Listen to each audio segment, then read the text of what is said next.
Well, hey guys, yesterday was January 1st and today is June 1st. What can I say? Time flies. At least that's how it feels to me.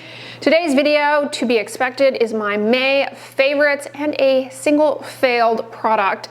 I do these videos, well, as the intro would suggest, monthly, and I have them all saved for you in a playlist called favorites. So if you want to go back in time and see what I loved and adored in past months, what I hated and abhorred, by all means, check that out. I don't know why I'm kind of on the sing-song rhyme thing, I guess because I've tried to film this video intro multiple times with various interruptions, and yet here we are again, so it's starting to feel like something I memorized for grade school. Something that I tried out this month at your recommendation from various and sundry skincare shop with me videos is from Gold Bond. Now, I discovered Gold Bond products starting with their Pure Moisturizer, what was it, a year and a half ago? That is great. Great for the face, great for the body. And then this year, I have fallen in love with their Retinol face and body lotion cream. That is so good. I'm currently using it on my body. But y'all recommended the Eczema Relief Hand Cream, and I love this. So I have eczema, and I have eczema on my hands that flares up from time to time. I try and be good about moisturizing because that's really the key to eczema management. It's consistent use of moisturizers to reduce the frequency of flares. The best thing when my eczema gets flared up is to use plain Vaseline, but that's kind of a pain to keep reapplying because it's greasy and it sticks all over the place, and it is what it is. I like to do the moisturizing gloves, as a matter of fact. I have a whole video on how to do that. White cotton gloves with Vaseline overnight. Whew, works really well to get things back on track for the skin barrier. But this time of year, my hand eczema will actually flare up a lot because of sweat. Sweat's a common trigger. Anyway, you get the point. I need to put moisturizer on my hands. So this Gold Bond hand moisturizer I have been loving because it's not greasy, it's quick absorbing, it's hydrating. It has colloidal oatmeal, which my skin really adores. It's a great ingredient for eczema. It's a skin protectant. It's actually an over-the-counter medication. That's why it's called a medicated hand cream. And that's why colloidal oatmeal is called out, I don't even know if you can read this, called out as an active ingredient, drug fact on the ingredients, which is funny, you know, like people are always, a subset of people are really drawn to like natural, I say natural in air quotes because majority of things are natural to some extent, natural ingredients, and they don't want anything that's perceived as being a drug or a medication. But I mean, it doesn't get more natural than oatmeal. I mean, I guess there's something more natural than oatmeal. I mean, at least in my mind, oatmeal you just think of as one of the most natural things out there. And it's on the FDA monograph. I mean, you know, an all natural ingredient on the FDA monograph. You might say, well, why not just get some oatmeal and put it on your skin? The nice thing about colloidal oatmeal is that it's actually been processed and filtered in a way to enrich for hydrating compounds. It has to be like a specific size, the oat particles and what have you, and it creates this like nice hydrating film on the skin surface. It's the beauty of colloidal oats. You can find it in moisturizers aplenty, barrier creams, and also you can just buy colloidal oats that have, you know, been processed to have that particle size, and you can put it in the bath water. Really soothing. Kind of clogs up the sink, but it's totally worth it if you were in the midst of an eczema flare. Colloidal oats are also really great, as a side note, since we're getting into the summer months. If you unfortunately happen to find yourself in a bind with some poison ivy and a poison ivy rash, colloidal oat baths can be very soothing. Also very soothing if you, God forbid, have a sunburn. This hand cream I've really been loving. It has ceramide in it, which, you know, also makes for a great hand cream for people who have hand eczema, because at least if you have eczema, aka atopic dermatitis, you likely have a deficiency in ceramides, which are lipids that make up the skin barrier. That makes your skin more prone to losing water. And then with the hands, you know, we're all constantly touching things that further challenge our skin barrier, washing the hands, a lot of detergents and things of that nature. Now, I also like to lean into sunscreen to protect the backs of my hands. But, you know, when I'm indoors, I like to be reapplying a moisturizer a couple of times to really stay on top of that. This also has magnesium ascorbyl phosphate. Now that's a stable form of vitamin C. It's an antioxidant, so it may help in combating oxidative stress, free radicals, not just from UV rays causing problems, but other environmental stressors, namely pollution. Shea butter is very nice, and this has palmitoyl hexapeptide 12, which probably is just humectant. You're typing, you're using your phone and whatnot, you don't want the greasy residue all over the place. This absorbs very quickly. Prior to this, I was using the Necessaire hand cream. I really love that, but it's pricey. Another hand cream that I really adore is the Neutrogena Norwegian Formula fragrance-free hand cream. They used to make a scented one. They have since discontinued it. But the Norwegian Formula fragrance-free hand cream, it doesn't leave greasy residue either. And then you guys, this is another one that you all recommended to me, or you didn't recommend it. I pointed it out in a video and I was, kind of giving it some shade, and I saw a couple of comments being like, hey, I actually tried that and I love it. And one of you was like, I tried it and my daughter tried it. We love it. And so, I was like, So I went like, a puppy with my tail between my legs I actually bought it at the Krog to pick this up, and I'm not ashamed to admit, I love it. This is the Tree Hut Moisturizing Shave Oil. I got the watermelon scent. So fragrance, it's not my preference to have fragrance in skincare. It's a common allergen. It can be irritating. I'm okay with it in things that are going to be rinsed off of the skin, such as a shave oil. But if you're allergic to fragrance, unfortunately, Tree Hut does not have, I don't think they have anything that's free of fragrance. That's part of their appeal, or all of their scents. I have to say though, this product, the shave oil, is amazing. I would love it if they came out with this that is free of fragrance for those of you who need to avoid it because you're allergic. That being said, this brand, fragrance is a big part of this brand, and people who like fragrance like this brand. And the scent on this, the watermelon scent, is very nice. But the product itself, as a shaving product, as a barrier in helping to make for a better shave, this is one of the best shave products I have ever used, because it glides on the skin and creates this nice film, almost like a moisturizer would. But in contrast to a moisturizer, the blade doesn't get clogged up or gummed up. I really thought it was going to be the kind of thing that would just gunk up the razor, and it absolutely does not. It's almost like it weaves its way through the razor blade and doesn't really stick onto the blade, but nicely protects the skin. I've tried using it on my face. I like to have 2 eyebrows and not one, so I will often shave to create 2 eyebrows. And this I've used on the face, and it's worked out well. Now, I had laser hair removal years ago on my legs and under my arms, cut down substantially on the burden of hair in those areas. I also had it on my forearms. But from time to time, I do shave like once a week. And so, it didn't completely eliminate all the hair, but it substantially reduced the burden of hair. I used to be one of those people that had to shave every single day. The other thing I really like about it is that it's not messy. It does have niacinamide in it, and I chuckle because niacinamide is in pretty much everything these days. I love it. I'm looking at the hand cream to make sure. The hand cream, as a side note, does not have niacinamide. Niacinamide is great. A multifunctional ingredient, but some people don't tolerate it. And for those of you who don't tolerate it, it's like, can you stop putting it in everything? Those of you who are prone to hyperpigmentation related to shaving, shave bumps, niacinamide is a good ingredient to help fight against that. Argan oil, oat kernel oil. Yeah, I've been really impressed with this. I thought, this is just gonna be one of those things that gets hyped up on TikTok and people go overboard with it, and then it's kind of disappointing. No, this I've been really impressed with.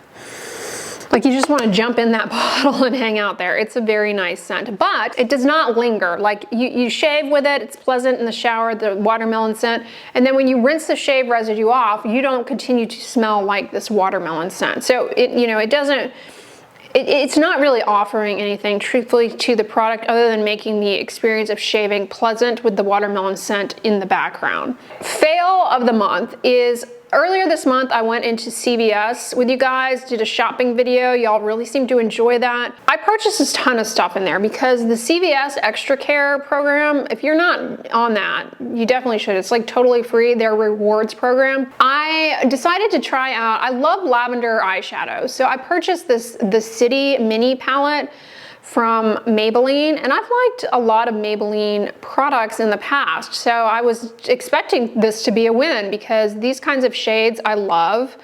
I mean, they're really pretty colors, right? Like lavender, easy to work with, like, you know, you don't, some of these eyeshadow palettes, it's like, why do we need 900 different neon? This is terrible. It's terrible because first of all, you need like a ton of the product for it to even show up. Second of all, it flakes all over the place. Even with a small amount of it falls off of you. The fallout of this is horrible.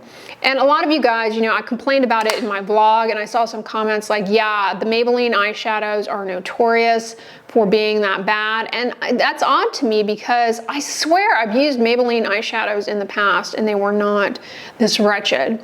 It could just be the City Mini palette line, or it could just be these shades. You know, I think some shades are more prone to the fallout in comparison to others. Long time ago, like before I was ever on YouTube, I had a Clinique eyeshadow palette that was these lavender shades and I loved it. That's kind of what I was going for with this, but I was unsuccessful. For the past like 3 or 4 months, I've just been using this eyeshadow palette from NARS that was gifted to me, and I really like it, but a lot of the shades in that palette are, you know, a little bit too glittery for my preference, so I was wanting something that was a little bit more everyday friendly. I mean, whatever. Now, if you watched my last favorites fails video from back in April, last month, the L'Oreal Paris Telescopic Lift mascara ended up being a fail for me, and I said in that video I was going to go back to Maybelline the Colossal mascara, and I did, and sure enough, it does not disappoint. I've been using this mascara for years and years and years and years and years. Long before I was even on YouTube, this has been my go-to mascara, and I stopped using it for a couple of years, not because there was ever a problem with it, but because I get kind of like FOMO. I mean, mascara is one of those things like cereal, you know? Like as a kid, you had your favorite cereals, but if a new cereal came out, you were always like more than willing to try it out. At least I was. I'm kind of the same way about mascaras. I like to try out a ton of them. I think it's fun. And I replace mascara every 3 months. I came back to Maybelline Colossal. I get the shade Glam Black. I don't usually get waterproof. This is not waterproof. You can, you know, I don't have anything against waterproof, but I don't usually get the waterproof one. I find that this stays on well, it doesn't flake off all over the place. I love the lash look that it gives. It lengthens and it thickens a bit, but it doesn't make for a clumpy lash. It gives a nice length, and it really, you know, as you continue to coat the lashes, you really pick up the lateral lashes really nicely with this. The brush, I think, is really what does a lot of the work with this, and it really builds and builds and builds on itself without later on in the day getting dry, cakey, and flaky. Let me know in the comments. I feel as though a lot of you guys really like this one. If you're in the market for an affordable drugstore mascara, this is the one, not that L'Oreal Paris thing, because that wasn't that inexpensive. This is, I think it's like under, I want to say it's like $7. This is Neutrogena, their Hydro Boost Hydrating Lip Shine. These are my favorite lip glosses, and I cannot be stopped. When I see these, I buy them a lot of times, and I mean they're everywhere, but a lot of times I'll just buy one out of some, I don't know, emotional weakness or something. But this shade that I have on currently, the newest one that I've purchased, is the Vibrant Raspberry, and I just love this color. Kind of matches my pillows, right? My pillow, my little arrangement, pop-in, my pineapple back there. So this formula of this lip gloss, whatever shade you get it in, the formula is really what makes it something I go back to time and time again, because it's very hydrating, as the name implies. There's no fragrance, there are no flavors, which can be hard to find in a lip gloss, lip shine. Stays on the lips well, does not transfer to your teeth. It keeps the lips moisturized. I really, and the color selection range that they offer is wonderful. I've loved every shade I've ever had, but this Vibrant Raspberry, this is great. This is great for summer vacation. If you're going to the beach, this is a lively, vibrant color. I have been loving it. It's been great throughout spring and it's going to be even more wonderful in the summer months. Oh, it's such a pretty color. So in last month's favorites fails video, I shared with you my new summer holy grail SPF lip balm is that Up and Up Sport sunscreen for the lips. You have to be careful, like if you apply that, as you should, to protect your skin from the sun, and then you try and apply this over it, they're not gonna be compatible. So just be aware of that. Likewise, if you put this on and then you try and put the lip SPF on over it, it's gonna mess everything up in terms of the sun protection. So this kind of thing I love wearing, but if I'm gonna be spending time outdoors, you best be believing I'm blotting most of this off and I'm putting my lip SPF on judiciously, because I don't want excessive sun damage to my lips. And so that's just something to be aware of. Like this is great for keeping the lips moisturized and giving color for cosmetic purposes. But if you're gonna be outdoors at the beach, the pool, doing outdoor stuff, I would, blot this off and go for your lip sunscreen. Now I bought some new sunglasses and I don't know why I've been sleeping on Maui Jim. But I purchased these from the Amazonian, but of course you can buy them from their website too, if that's your preference. And I have been so happy with these sunglasses because the ability of these to reduce glare has been blowing my mind. And you're like, what is she even talking about? First of all, taking a couple of steps back, sunglasses are so important for the skin around your eyes and for your eyeballs. Like all sorts of UV related issues can happen to your eyeballs. Cancers of the eyes, I mean, all kinds of problems from UV exposure. You can get these growths on the eyes related to UV damage, these white hard growths. So yeah, protecting your eyeballs with sunscreen is with sunscreen. Protecting your eyeballs with sunglasses, don't put sunscreen in your eye, that burns a lot, is important. And then the sunglass frames, they're gonna also help protect. And then depending on the sunglass frame, you're also gonna get protection around your eye, like the eyelid skin too. And the more real estate a pair of sunglasses can cover on your face, the better in terms of UV protection. These are actually, reasonable, but they're not the best case scenario. Like if you wanted really good sun protection, you'd have some blockage on the sides, like those cataracts glasses that you see people wear. Those are like really good. I want to make it clear though, you do not need expensive sunglasses to protect your eyes. You just need to make sure that the sunglasses advertise that they offer 100% UV protection, and you're good. Like you can find that honestly in the gas station. Perfectly adequate sunglasses there that are, like $10, $15. You don't need to spend a lot on sunglasses. That being said, these are expensive. These are pretty expensive, but the quality is top notch. And I was raving earlier about the polarization. So polarization is not necessary for the UV protection piece. The nice thing about polarized lenses though, is that it cuts down on glare, which may help in reducing eye strain. And so I've always heard, I know that, and I've had polarized sunglasses in the past by very good brands, and it's a nice thing to have. But when I tell you whatever it is about the polarization on these, it's like, wow, everything is so crystal clear. And it's amazing. It's like, did my vision somehow drastically improve? It's very bright here. It's painfully bright. Here in Texas, some days, like the sun is always shining bright. It's not always, but when it's out, it is bright. It is very bright. The sun's scattering off of cars, and it's just like very bright. So having the glare reducing aspect of things, it really helps. It helps with driving. Highly recommend these. The quality I've been really happy with. And a lot of y'all commented when I got these that you live in Hawaii and this is like your go-to sunglass brand. I can see why. These particular frames are really nice and lightweight too. They have, I need to clean off the lenses because they have a few fingerprints, but they have a little cushion here, which doesn't weigh down too heavily on your nose. All right, and then last but not least, a new Coolibar top, which is going to be my, like I've already been wearing this on repeat. I have it on now. Of course it has the hand covers, which I love. Great for protecting the backs of the hands. It's UPF 50. It's gonna block out 98% of UV rays, which is great. You know, you don't necessarily need to wear clothing that is UPF 50. Certain fabrics will offer that just by the nature of the fabric. I have an older video on what to look for in different fabrics as far as UV protection. You can also buy this stuff to wash your clothes with that will provide temporary UPF to the fabric.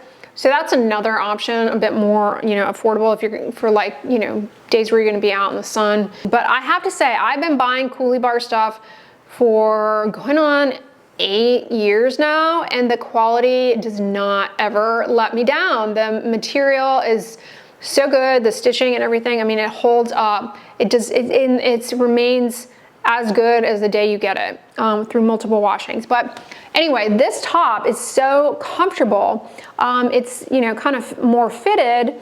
The back has a little bit of stretch to it here. This part of the shoulder, there's a little bit of, you know, cinching there to make it comfortable to do like this and whatnot.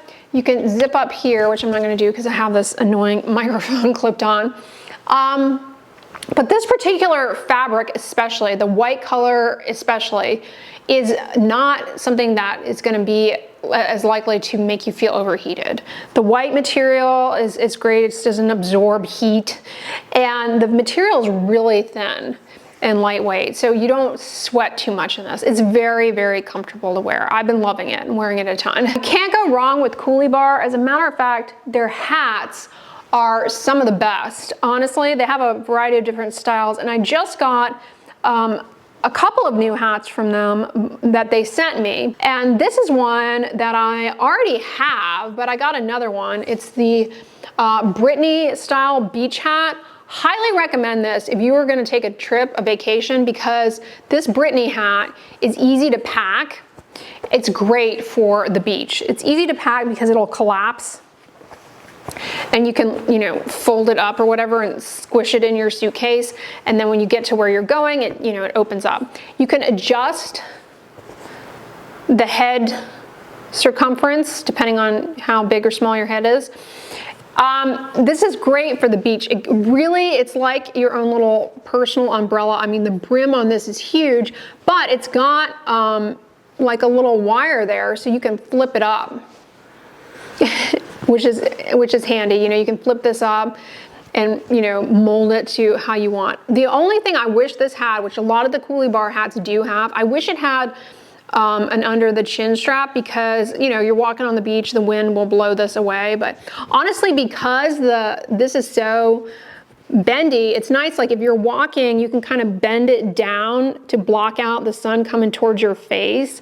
It's a really great hat in that regard. Like, this is great for when you're actually at the beach or at the pool. It's a little bit too big. You can't drive with this, it's gonna block your vision, but it's perfect for like at the beach. Like if you're, you know, you've got your sunglasses on and you wanna read by the pool or whatever, this is great because it's just like your own little personal tent. And it gets really good protection, like the back of your neck, the back, your upper back. I mean, there's a lot of territory that this is gonna help.